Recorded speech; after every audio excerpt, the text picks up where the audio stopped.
ladies and gentlemen, for joining us on this edition of the Primetime News on Equinox Television, live from our headquarters in Cameroon's economic capital, Douala.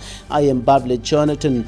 In our top stories in this edition of the news, the Senior Division Office of the Meme Division in the southwest region of the Republic of Cameroon says several separatist fighters have dropped their guns, responding to the call of President Paul Biya to come out of the bushes and return to the normal life trend. He was speaking in Kumba while handing some aid to several persons displaced by the socio-political and security tensions in the two Anglophone regions of the country. As the crisis deepens further in this newscast, we're going to show you the ugly face and devastating consequences of the crisis on the locality of Ekondo Titi, and of course one of the biggest companies in Anglophone Cameroon, Pamol. We will be taking you to that company with a special envoy to Ekondo Titi, Davidson Maimo. Those were our top stories.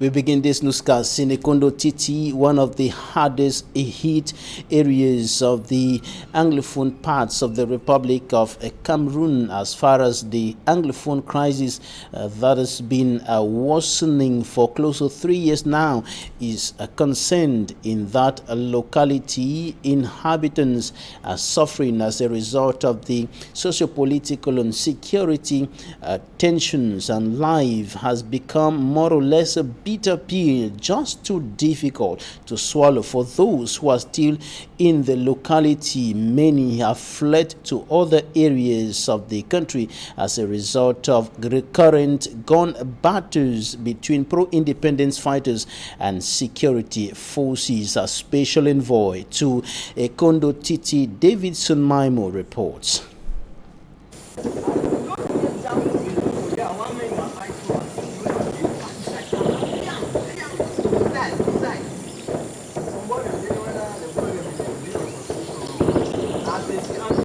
It is a sound of heavy shooting at a locality in Ekondo Titi subdivision called Bikora between the Cameroon military and separatist fighters.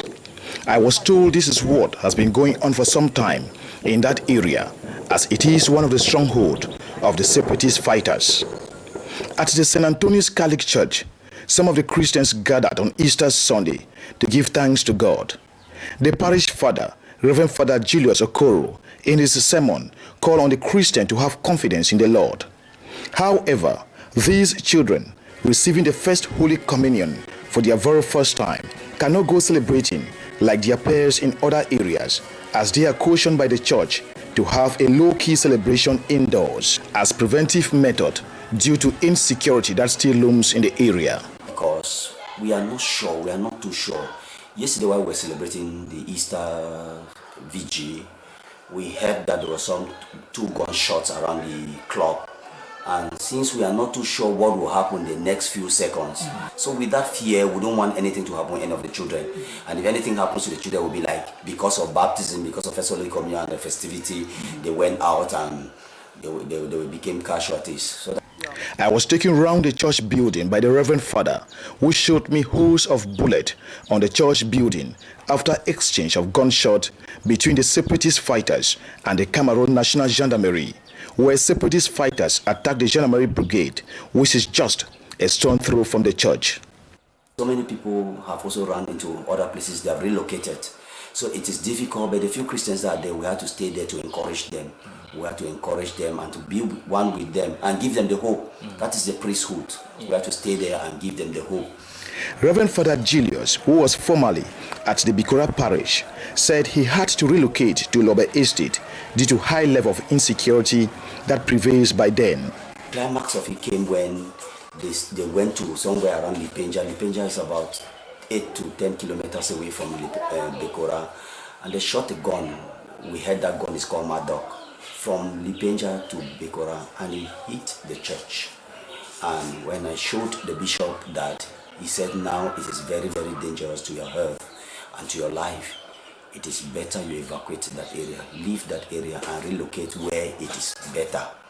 And so because of that mad dog, that shooting from afar, I have to leave Bikora and relocate to Loberi State.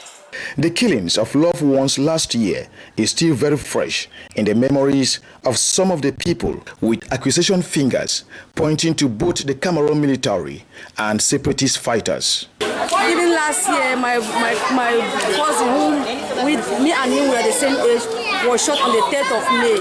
We buried him on the 4th. They shot my pikin from downtown. Then 3 they sleep so. They shoot 1, they take him for Watawa, they come. 1 they meet up and they my pikin, they enter inside house, they move him. They move it inside house, they bring him outside, they shoot them 3. They sleep so. They became my neighbor pikin. Everything the pain when I drive and I walk up. Since they kill that pikin, it pains we. We just run up and down, we run, go, come back. Now we kill him. I mean, it's shooting for Dange. If Becky said, I'm people walk up. He get motor don't buy him. They're shooting. We go discover the dead body of monitor, we can't bring back for quarter here. The most striking thing that we have in mind now is the death of our father, the paramount ruler who left us just like that. We have lost so many of our family loved ones, and there are some that we have not even seen their dead bodies. Within the heart of EQUINOXE town, which is the headquarters of EQUINOXE subdivision, high level of security is put in place by the administration, with life gradually gaining steam, though in an uncertainty. We notice and we identify many actions from terrorist groups known as Amber Boys. But our defense and the security forces succeeded to challenge the terrorist group. The level of security in our subdivision increased. If not, you cannot be here today. Business places are open every day, except for Mondays, where the people are forced to respect what is now called Country Sunday within the Northwest and Southwest regions. Whatsoever we are used to now, they say Monday is country Sunday. Are we not getting used to it? Now when you are preparing a weekend, you prepare Friday, Saturday, Sunday, Monday. I only resume on Tuesday. Economy is well affected because things are not moving. And as I said, if not through this way, through the sea, things wouldn't have been good. Because these boys harassed vehicles coming from Kumba with goods to come to Ekondo. People cannot leave Ekondo to Kumba easily. Coming up, Alimbebe's correspondent Davidson Maimo takes us into the heart of one of the hardest hit enterprises in the northwest and southwest regions of the country, Pamol. And Pamol is in the southwest region of the country. The company has been brought down to its knees by the Anglophone crisis. His report.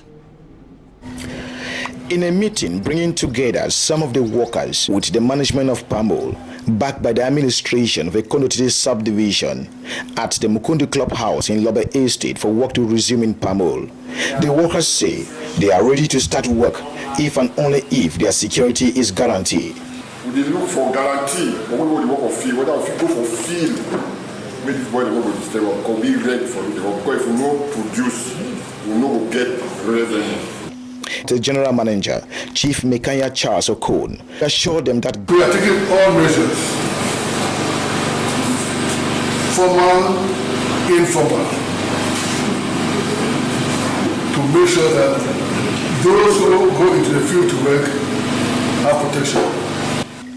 For close to a year, not a single living soul has stepped foot in the plantations.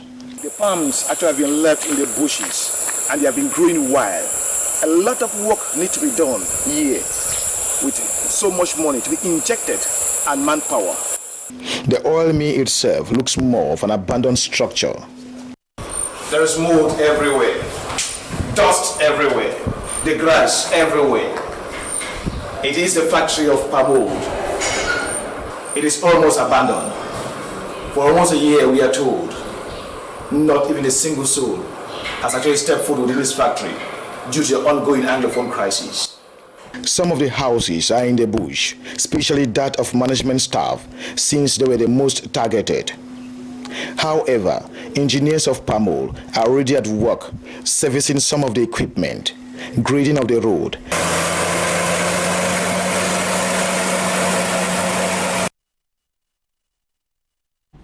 Now we're going to take you to Kumba in the Meme Division, still in the southwest region of the country, where the senior divisional officer Ntundong Chamalen has said that several separatist fighters have dropped their guns and come out of the bushes, and they are now being reintegrated into the normal life trained by the Disarmament, Demobilization and Reintegration Committee created by the President of the Republic. He was speaking in Kumba while handing over aid from a government to some internal displaced persons. Smanjikan Gebre has more.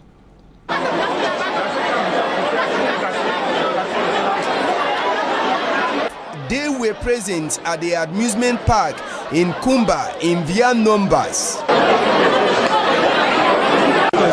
You understand? This story has been published on newspaper. What? This thing is on newspaper. I'm telling you, it has been published. This check what it was. They are all internally displaced persons from different villages fleeing away from the ongoing crisis and residing in Kumba town. Their presence at the amusement park was to get aid from the government's humanitarian action plan towards victims of the ongoing crisis. The distribution of these items was supervised by the senior divisional officer for Meme. He's aware of what they are going through, and all of them can testify to the crowd that the whole population is ready to bring their lives normal here in the village. I advise the population to sensitize them to surrender, to abandon what they are doing, to abandon the various bushes and come and join us here in town. According to him, several of those holding arms illegally have dropped them. I've started receiving many of them in my office who have decided to follow the advice given to them by the head of state. Oh yes. That means they should surrender, and together we are going to resume our normal activities. Amen. You are going to see some of them who have resigned. You are going to see their new life today, because some are now in the various hospitals. They are for medical attention before given bite to them, given the small job to them to permit them to empower them once more. Amongst those who turned out to collect the goods were disabled persons who are also victims of the crisis. I'm very, very happy. I'm very impressed with the government for this gesture. You know, since this crisis escalated in 2016, people have been displaced, and we are very happy that we are benefiting from the government, because they have seen our pride and helping us with this. This is going to help us a very long way. 800 persons turned out at the Kumba amusement park to collect these items, which were given to them, more than the population that has ever appeared in any of this distribution since the crisis started. And security authorities from different countries of the Central African Economic and Monetary Community (CEMAC) zone are meeting here in the economic capital of Cameroon, Douala, to examine the state of security and, of course, the security challenges affecting the different countries and the sub-region as a whole, and they are equally discussing strategies to step up security along the borders of the member countries and the sub-region as a whole. We have details in this report compiled by Fomi Armstrong Sander. Over the years, heads of states of the Central African Economic and Monetary Community (CEMAC) have reiterated their willingness to guarantee free circulation of persons and goods within the CEMAC sub-region. But on the field, experts say there exist several obstacles to the proper implementation of the project. Some of the obstacles, according to Michel Nyama, CEMAC commissioner in charge of a single market, could be explained by the necessity to guarantee border security between member states. Il nous faut des instruments appropriés. We need appropriate instruments to guarantee the free trade concept. That is why we requested the services of an appropriate partner, which is Interpol. In terms of security, we signed an accord with them in 2013 to be able to guarantee our frontiers. Nos frontières, surtout vis-à-vis du reste continent africain. It is however true that some CEMAC member countries have failed to show much commitment to the free circulation project like others, though Michel Nyama believes that it is an issue of impression. He further reveals that countries like Equatorial Guinea validated the engagement in September 2018, and negotiations have been relaunched with Gabon after multiple elections. The ad hoc committee of ministers in charge of security and IMI as well as immigration are meeting in Douala to fine-tune the partnership agreement reached with Interpol on how to secure the borders of CEMAC member countries. The meeting is taking place at a time when Cameroon is facing border insecurity with Boko Haram in the far north region and Central African rebels in the east region. The International Committee do not have borders, reasons why our leaders offered to contract the services of Interpol. Several CEMAC member countries are facing border insecurity, which necessitates the implementation of these measures to guarantee serenity at respective borders. Right. Thanks, ladies and gentlemen, for staying with us. That's it for the first segment of this newscast. Coming up next, Talking Point.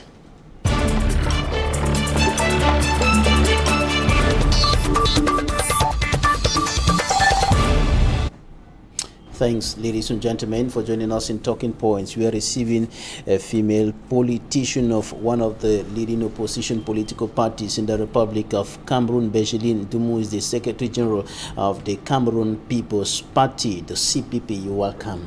Thank you, Babila, and greeting to your viewers. What's your opinion about the recent happenings in the two Anglophone regions of the country? Do you see an end to the crisis coming anytime soon? The end of the crisis coming soon? No, we are seeing the situation worsening every day because of this lack of Cameroonian, lack of dialogue between Cameroonian, lack of this conversation between Cameroonian to find a solution. We are seeing people making, I will be clear, making their comedy, saying that people are dropping arms, people are welcoming the state, the government that put us in this situation without any time. At any time, we did not have a discussion. We say anything about so. They decide that there will be a war. They are now deciding that there will be peace. And you agree with me that is a joke, it's a comedy. Why people are dying? So they must stop that joke on the corpse of Cameroonian, please. What do you refer to statements made by senior state officials? Notably, we have the Minister of Territorial Administration who has been saying the situation is under control, the Minister of Communication, and of course the senior divisional officer of the Mehmet Division who said several separatists have dropped their guns. Why do you refer to statements made by those senior officials as jokes or comedy? It's statement and it's vague. It's general. They are general statements. If we have to talk about reconciliation, it's a conversation between Cameroonians. We were in a bad situation. Cameroonian dies. Cameroonians were killed. So they will not stand and just say that, okay, it's time for peace, and we just say it's peace. All what they are doing is just statement, empty statement, and we are used to that statement. And I think at this point, Cameroonians will not accept to be fooled again. So. And some of those statements are coming from the President of the Republic, who more than ever before has been present talking to Cameroonians on Twitter, on Facebook, and so on. And in his last statement, he was calling for forgiveness. What's your take on these statements made by the President of the Republic? I will say the same thing, Babila. It's a general statement. Do you remember when he declared war? Was it through a tweet? It was the declaration. He stand and declared the war. So now why is he tweeting? Did he tweet when he was when he decided that we cut that internet will be cut in northwest and southwest? Did he tweet it? Why is he tweeting now? Now that he's not easy for him to go out, he's spending his time, he's wasting his time tweeting about forgiveness and so on and so forth. Bishops, funds, civil society organization, even Mother of the Nation, I'm part of Mother of the Nation, Stand Up for Cameroon, were asked to meet that man, to meet with Biya and discuss about the issues of the country. How he ever answered to their request? No. He's now tweeting. And tweeting to who? With who? And you know the scale of penetration of internet in Cameroon is every Cameroonian are connected to internet. It's all Cameroonian have access to Twitter. Mostly those who are suffering. Mostly those in northwest, southwest, eastern, far north, and so on, who are facing strong security problem. Are they tweeting like you and me here in Douala? No, I don't think so. So if for him sparing his time is tweeting, we have serious problem in this country, and we Cameroonians, we must stand to address the problem between us and find a solution between us. And this solution, and the solution of the problem is a conversation, is a dialogue. And normally we are asking to Biya instead of tweeting. We are asking to Biya and his regime, instead of tweeting, please leave the place, step away, and let Cameroonians decide for our country. Are you saying that his tweets are of no value? No value. That's what I'm saying. Maybe I have to change. There is no value. Because what he is saying in his tweet, he's saying to who? People, Cameroonian asked to discuss with Biya. Cameroonian cries. The funds that Okalia Biya are asking them to go and for the march pass. Book for how many rendezvous to meet that man? Bishops that have ended their convention, book for rendezvous. Did he even answer to their request? No. Even a common Cameroonian every day here in your programs, Cameroonian were saying we need a dialogue. Please call for a dialogue. Call Cameroonian to sit down. Did he react? No. But there have been complaints coming from across the board, notably with regards to his silence. And now he decides to speak on Twitter. He speak to who, Babila? And so on. To who he speak? To who he speak? If you know how Twitter function with all these head of state, most of the time is a community manager who run that one. And now we are not sure that he's even the one asking for it. And we have to verify, because some are saying the tweet was removed from a communication made years before. So it's not even about the situation, this situation we are facing in Cameroon, the poor situation in which we are. So please, this I will ask to Mr. Biya and his regime. Please, it is not your tweet that we want. We want you and your regime to leave the place, to step aside, and let Cameroonian, and let us move to political transition that will help us to heal with our past, to heal with our nation, and build another Cameroon. Now, talking about the content of the tweet itself, asking for forgiveness, and the question some critics are asking is, who is expected to forgive who, and how should the forgiveness be manifested? As I was saying, Babila, please, that man is no longer part of the decision which we Cameroonians must take. He is the problem. He and his region are the problem, and his regime are the problem. So they are no longer part of the Cameroonian we are thinking of building. So we are just calling for Cameroonian. Even it is clear now that they will no longer fool us with their calling, with their appeals, with their tweets. So they will no longer fool us. And we are calling Cameroonian, Stand Up for Cameroon, CPP, and everything. We are calling Cameroonian, Anglophone and Francophone, to come together in a peaceful way and protest in Yaoundé for Biya and his regime to leave the place, and we will build our country. And before that, a political leader told me the other day that if there is to be forgiveness, in any case, if there is to be forgiveness, it should start from the top. That is, the president should forgive those who have committed crimes and forgive even those who say they have not committed any crime, and liberate even those who are in detention today. General amnesty. You are talking about forgiveness, but I don't know from where you are holding that forgiveness. Nobody, you did not see Biya talking about forgiveness. It's a tweet. We saw how he managed his things when it's about Cameroon.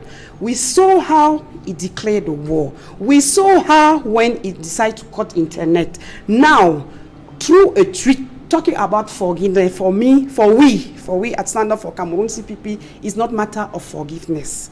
It's like I've said before, somebody is boring because for months he did not when he was not out, and now he's spending his time tweeting, and we Cameroonians are talking about forgiveness instead of standing for our country. Sudanese is so fresh. It's through demonstration, peaceful demonstration on the street, that Sudanese succeeded to put aside their dictator. And we cannot make an economy of such demonstration. We must stand Cameroonian, Anglophone, and Francophone. I will repeat it again. And through a non-violent demonstration in Yaoundé, to say to Mr. Biya and regime, enough is enough. Please go and let us build our country.